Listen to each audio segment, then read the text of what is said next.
안녕하세요 여러분, 서문대학교 정영애입니다. 알기반의 데이터 분석과 시각화 기초 11주차 1차 시를 시작하겠습니다.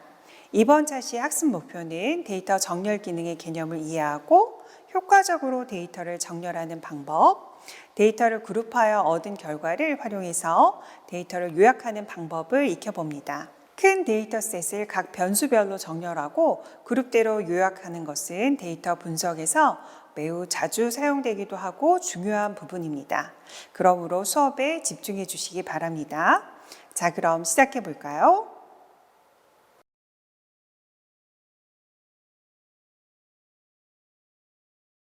네, 우선 데이터 정렬하는 방법을 살펴보도록 하겠습니다. 데이터 정렬을 하기 위해서 패키지와 데이터를 준비해 보도록 하겠습니다. 데이터 정렬을 하기 위한 함수를 쓰기 위해서 디플러 패키지 로드에 왔고요. 그리고 아이리스 데이터를 가지고 와서 df.iris에다가 넣어줄 수 있도록 했고요. 데이터가 잘 가져와졌는지 이렇게 헤드 함수를 써서 확인하는 것까지 우리가 수행을 했습니다. 그리고 여기에다가 파생 변수를 하나 더 추가해서 넣어줄 수 있도록 했는데요. 자, 여기서 로썸즈라고 하는 거는 열에 있는 데이터들, 수치 데이터들에 대한 합을 구할 수 있도록 했던 통계 값을 이제 리턴해 주는 그런 함수였었죠. 근데 아이리스는 여기서 -5를 적용한 이유가 있었었는데 잘 기억하고 계시죠? -5에는 스페시즈가 들어가 있었죠. 그래서 여기서는 뭐 세토사 뭐 이런 그 문자열로 구성이 되어져 있는 데이터이기 때문에 그 문자 데이터는 더하거나 빼거나 산술 연산을 수행할 수가 없죠. 여기서는 그것만 제외하고 나머지 앞에 있는 with length는 내가 사용할 수 있도록 하겠다라고 하는 개념인 거죠. 그래서 그것을 모두 행 단위로 더해서 여기 토탈이라고 하는 변수에다가 넣어 주었고 그것을 df iris에다가 추가해 준 거고요. 여기에서는 이렇게까지 변수에다 넣어주는 것까지 했기 때문에 이렇게 추가되어져서 토탈 변수가 들어갔구나 라고 하는 것을 이렇게 확인할 수 있습니다. 이 데이터를 가지고 우리가 한번 데이터 정렬 수행해 보도록 할게요. 그거에 앞서서 우리가 이전에 배웠던 함수 작성하는 방법 한번 이제 우리가 적용해 보도록 할 텐데요. 함수를 작성을 해서 앞뒤로 출력하는 부분을 조금 쉽게 처리할 수 있도록 한 거라고 생각하시면 돼요. 그냥 헤드 쓰시고 테일 쓰시고 하셔서 출력을 하셔도 상관없지만 그냥 프린트 헤드 테일 쓰고 거기에 이제 데이터 프레임만 넘겨주면 앞뒤로 이렇게 출력이 되어줄 수 있도록 하는 함수가 이렇게 구성이 될 수 있다라고 하는 거예요. 그래서 여기에서는 함수의 이름이 들어가게 되고 이렇게 할당 연산자 적어줄 수 있도록 했고 펑션이라고 하는 요 포맷 안에 데이터를 넣어줄 수 있도록 하는 거죠. 이렇게 넘겨받은 데이터에 앞부분 5개를 출력하겠다. 그리고 뒷부분 5개를 출력하겠다라고 하는 거고 그 출력이 되어진 데이터를 이렇게 프린트 문을 써서 출력을 하겠다라고 하는 의미가 되는 거예요. 그래서 여기 이 함수를 이용을 하면 헤드 테일을 따로 쓰지 않아도 그냥 하나의 데이터 이름만 넣어주면 앞뒤로 이렇게 출력이 되어진 함수를 만들어냈습니다. 이것이 어려우신 분들은 그냥 헤드테일 쓰시면 되고요.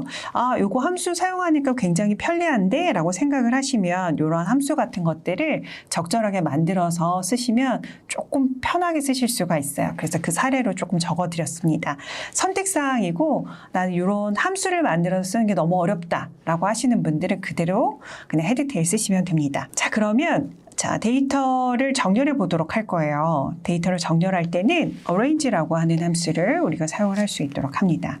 여기에서는 total 우리가 만들어서 파생 변수로 넣어 주었었죠. 파생 변수 total을 가지고 정렬하라 라고 하는 의미인 거예요.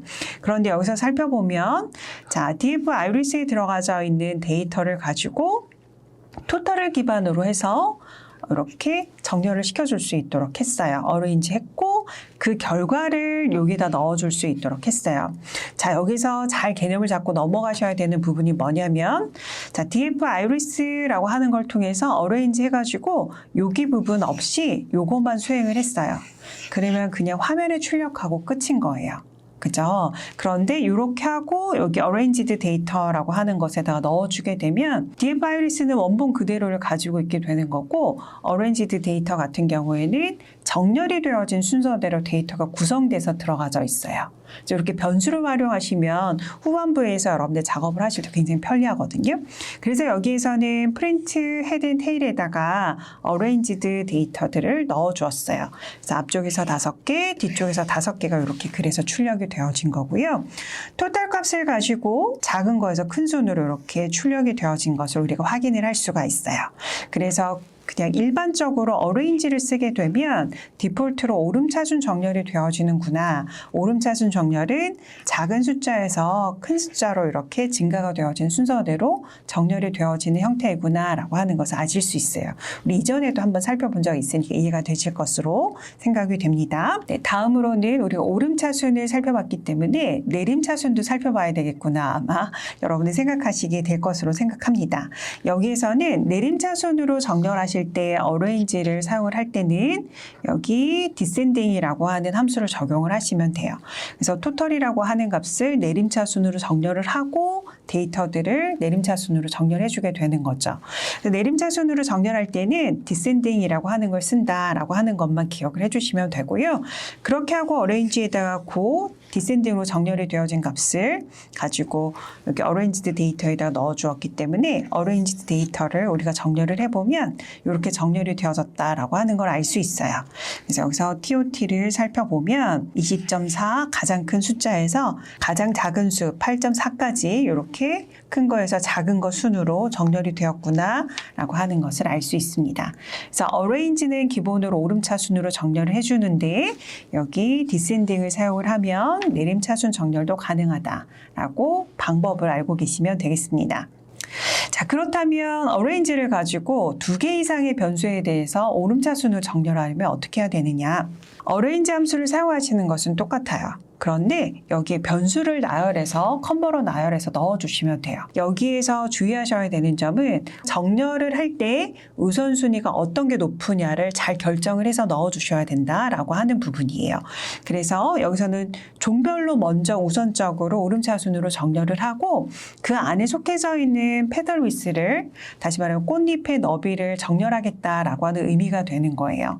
그래서 여기 정렬이 되어진 결과값을 프린트해가지고 살펴보게 되면 세토사로 먼저 정렬이 되어져 있다라고 하는 걸 볼 수 있어요. 세토사, 그 다음에 벌써 컬러 중간에 있을 거고 보이진 않지만 버지니카 순으로 스페시즈로 먼저 구성이 되어졌고 그 안에 있는 요 숫자 값들이 그 안에서 여기 세토사끼리의 범위 안에서 토탈 값들이 작은 거에서 큰 순으로 그 다음에 벌써 컬러 사이에서 작은 거에서 큰 순으로 여기 버지니카에서 작은 거에서 큰 순으로 이렇게 정렬이 되어진다라고 하는 거예요.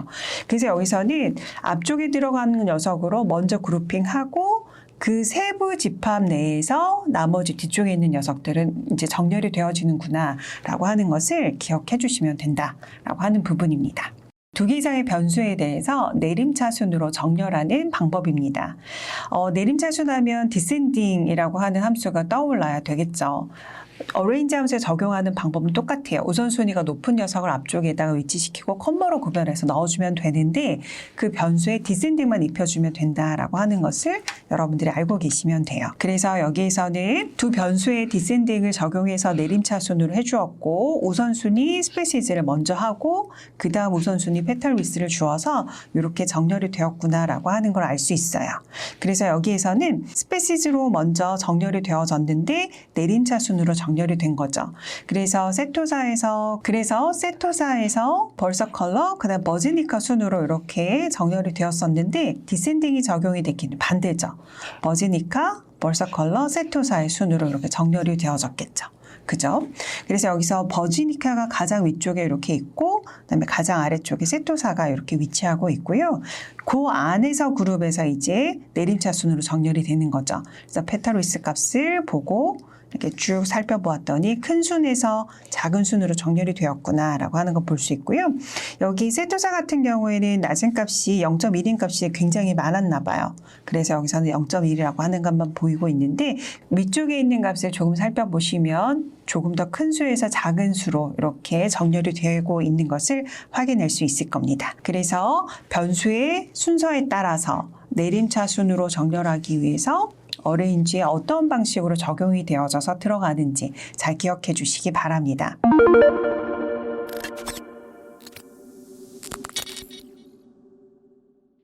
네, 다음으로 그룹별로 요약을 하는 방법들을 설명을 드리도록 할 거예요. 자, 그룹바이라고 하는 함수하고 summarize라고 하는 함수가 있는데 요거는 같이 짝으로 사용이 되어진다라고 생각해도 무방할 정도로 이렇게 페어링 되어져 있다라고 생각을 하시면 돼요. 그래서 항상 사용이 되어지는 형태를 살펴보면은 그룹바이가 항상 먼저 우선적으로 수행이 되어지고요. 그 결과값을 가지고 요약을 하는 형태가 수행이 되어지게 됩니다. 그래서 요거 같은 경우는 어떻게 수행이 되어지는 건지 살펴보면 우선 그룹바이에서 여기 스페시즈를 가지고 각각 이렇게 그룹핑을 해주는 거예요. 우리가 3개의 종류가 있으니까 3개의 종으로 이렇게 그룹핑이 되어지겠죠. 그렇게 하고 난 후에 서머라이즈를 해줄 건데 요약을 해줄 건데 여기서는 평균값으로 해주겠다라고 하는 거예요. 그런데 무엇에 대해서? 세펄 랭스에 대해서 해주겠다라고 하는 거죠. 그래서 그것을 수행한 결과를 이러한 이름으로 넣어줄 수 있도록 했기 때문에 mean 세펄 랭스라고 하는 값이 세펄 랭스에 대한 평균값을 가지게 하는 거예요. 이것을 변수 그룹체인 summarized에다가 넣어주고 그 값을 출력을 해봤더니 이렇게 출력이 되어지는 걸 볼 수 있어요. 스페시즈를 가지고 이렇게 그룹핑이 되어졌고요. 그거에 들어가져 있는 50개의 데이터에 대한 세펄 랭스에 대한 평균값, 그 다음에 벌서 컬러에 대한 세펄 랭스에 대한 평균값, 버지니카에 대한 세펄 랭스에 대한 평균값이 이렇게 잘 요약이 되어져서 출력이 되어지는구나 라고 하는 걸 알 수 있습니다. 네, 다음으로 살펴볼 부분은 품종별로 꽃받침의 길이값의 평균, 그 다음에 표준 편차, 그리고 분산값을 가지고 모두 요약을 해보겠다라고 하는 거예요. 그러한 경우에는 같은 방법을 사용을 해주시면 되는데 여기서 자, 그룹화 항목은 특정한 항목을 가지고 그룹핑을 해주시면 돼요. 아이리스 데이터니까 여기서는 품종을 가지고 그룹핑을 마찬가지로 했어요. 서머라이즈에서는 이렇게 컴머를 이용을 해서 여러 개의 요약값들을 추가를 할 수가 있다라고 하는 부분입니다. 그래서 세펄 랭스에 대한 평균값을 여기 변수에다가 넣어줄 수 있도록 했고요. 그 다음에 여기 SD는 우리 예전에 배웠었죠? 표준 편차값을 구할 때 세펄 랭스에 대한 표준 편차값을 품종별로 구해서 여기 SD 세펄 랭스에다가 넣어줄 수 있도록 했어요. 그 다음에 여기 VAR은 뭐였었죠? 분산값을 구하는 함수였었어요. VAR 함수를 이용해서 세펄 랭스에 대한 분산값을 구해서 variance 세펄 랭스에다가 넣어줄 수 있도록 한 거죠. 그 값을 정리해서 가지고 있는 그룹 투 앤 서머라이즈라고 하는 걸 출력을 해보았더니 여기 스페시즈라고 하는 그룹핑 되어진 요소별로 여기 민의 값, 그리고 표준 편차의 값, 그리고 여기 분산의 값이 각각 이렇게 출력이 되어지는 것을 확인할 수가 있습니다. 이러한 사례들을 살펴보았을 때 여러분들이 특정한 항목으로 그룹핑을 하고 여러 가지의 요약값들을 추가해가지고 출력을 할 수가 있구나라고 하는 걸 아실 수가 있겠죠? 그 다음에 여기에 들어가는 이러한 함수값들은 여러분들이 알고 있는 거는 대부분 다 적용을 해서 요약값을 활용할 수가 있다라고 하는 점도 기억해 주시면 되겠습니다. 자, 그럼 오늘 배운 내용 정리해 보도록 하겠습니다. 우선 데이터 정렬을 할 때는 주요하게 2개의 함수 여러분들이 잘 기억을 해주시면 됩니다. 그래서 데이터를 정렬을 할 때는 어레인지 함수를 사용을 한다라고 하는 부분, 그리고 내림차순을 특별하게 지정할 때는 어레인지 안에서 각각의 변수에 디센딩을 적용해 주시면 됩니다. 그리고 데이터 그룹화를 하고 요약하는 거 항상 우리가 짝으로 기억을 해주시면 된다라고 했었는데요.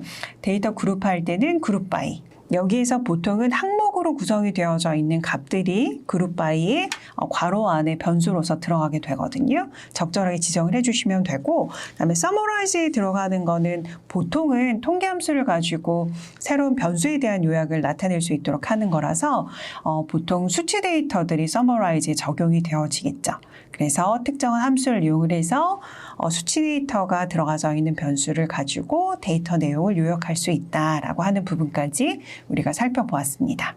실제로 특정한 데이터들을 잘 정렬을 하고 그것에 따라서 내용을 요약할 수 있는 여기 오늘 배운 내용 굉장히 중요하거든요. 그래서 여기 부분 잘 기억하시고 잘 활용하실 수 있도록 해주시면 되겠습니다. 여기까지 하고 마치도록 하겠고요. 다음 차시에서 뵙겠습니다. 이번 차시에서 여러분은 arrange, descending 함수를 사용한 데이터 정렬, group by를 사용한 데이터 그룹화, 종합적인 데이터 분석을 위한 summarize 함수 기반의 데이터 요약 방법을 배웠습니다. 관련 내용을 익숙하게 익혀서 데이터 분석에 적절히 활용할 수 있도록 연습하기 바랍니다. 그럼 다음 차시에서 뵙도록 하겠습니다.